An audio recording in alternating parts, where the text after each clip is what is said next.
ನಿಮ್ಮ ಹಳೆಯ ಚಿನ್ನದ ಒಡವೆನ ಅಧಿಕ ಬೆಲೆಗೆ ಮಾರಬೇಕೆ? ಆಟಿಕಾಗೆ ಕಾಲ್ ಮಾಡಿ 8880 ಅಟ್ಟಿಕಾ ಗೋಲ್ಡ್ ಕಂಪನಿ. ಶಿರಾ ನಗರಸಭೆ ಅವಿಶ್ವಾಸ ನಿರ್ಣಯ ಸಭೆಯಲ್ಲಿ ಭಾರಿ ಹೈಡ್ರಾಮವೇ ನಡೆದೋಗಿದೆ. ಮಾಜಿ ನಗರಸಭೆ ಅಧ್ಯಕ್ಷೆ ಮತ್ತು ಇಂಡಿಪೆಂಡೆಂಟ್ ಸದಸ್ಯರ ನಡುವೆ ನಡೆದಿರುವಂತ ಗಲಾಟೆ ಇತ್ತು. ಮಾಜಿ ಅಧ್ಯಕ್ಷೆ ಪೂಜಾ ಹಾಗೂ ಅಜಯ್ ನಡುವೆ ಮಾತಿನ ಚಕಮಕಿ ನಡೆದಿದೆ.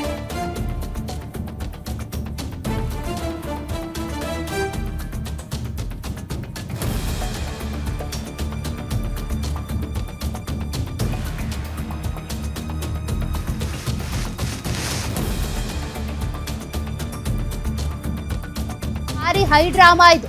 ಅವಿಶ್ವಾಸ ನಿರ್ಣಯ ಸಭೆಯ ವೇಳೆ ಪರಸ್ಪರ ಆರೋಪ ಪ್ರತ್ಯಾರೋಪಗಳನ್ನ ಮಾಡಿಕೊಂಡಿದ್ದಾರೆ.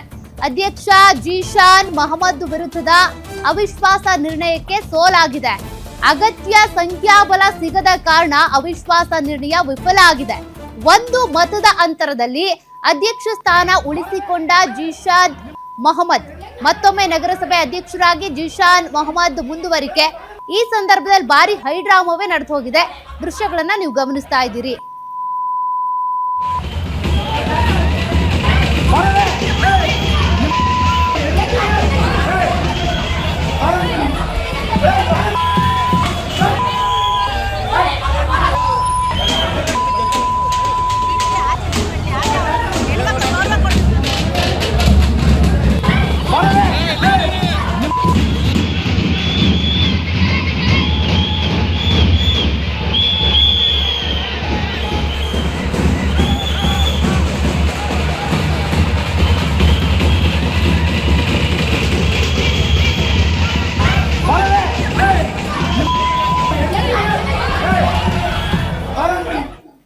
ಡೀಟೇಲ್ಸ್ ಕೊಡ್ತಾರೆ ಪ್ರತಿನಿಧಿ ಯೋಗೇಶ್.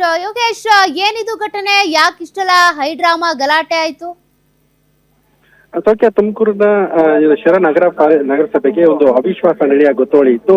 ಈ ಸಂದರ್ಭದಲ್ಲಿ ಪರಸ್ಪರ ಕಾಂಗ್ರೆಸ್ ಸದಸ್ಯರು ಮತ್ತೆ ಇಂಡಿಪೆಂಡೆನ್ಸ್ ಪರಸ್ಪರ ಅವ್ಯಾಚಗಳಂತ ಶಬ್ದಗಳನ್ನು ನಿಂದೆ ಮಾಡ್ಕೊಂಡಿದ್ದಾರೆ.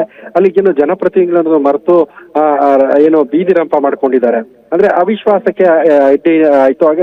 ಹಾಗಾಗಿ ಈ ಒಂದು ಘಟನೆ ನಡೆದಿದೆ ಅಂತ ಹೇಳಲಾಗ್ತಾ ಇದೆ ಸೌಖ್ಯ. ಹೀಗಾಗಿ ಅಲ್ಲಿದ್ದ ಪೊಲೀಸರು ಮತ್ತೆ ಅಲ್ಲಿಯ ಸ್ಥಳೀಯರು ಇಬ್ಬರನ್ನು ಪರಸ್ಪರ ಜಟಾಪಟಿಗೆ ನಿಂತಿದ್ರು. ಅವ್ರನ್ನ ಸಮಾಧಾನ ಮಾಡಿ ಆಚೆ ಕಳಿಸೋ ಪ್ರಯತ್ನ ಕೂಡ ನಡೆದಿದೆ ಸೌಖ್ಯ.